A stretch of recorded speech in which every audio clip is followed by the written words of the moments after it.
Hi, I'm Becky. Today I'm going to show you how to feed your roses in springtime. We feed roses to provide key nutrients which keep them healthy and provide better blooms.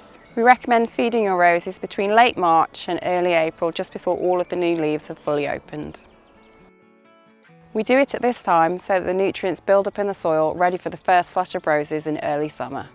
To feed your roses, you'll need some gloves, a hand fork, some David Austin rose food and a watering can. So we've got 2 roses here, which we're going to feed at the same time.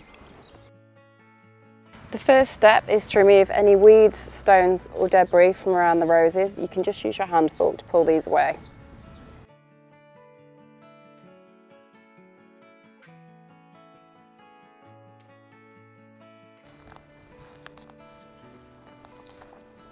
You need to apply 30 grams of rose food per rose, and in our packaging we've included a scoop to make measuring much easier. We're going to spread the rose food around the base of the rose evenly up into the width of the rose, as you can see here. Then we work the rose food in with a hand fork, working it into the top of the soil and all around the roses.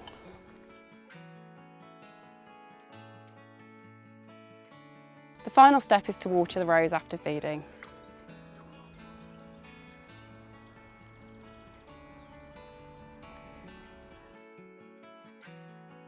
Be careful not to overfeed your roses, as it can do more harm than good.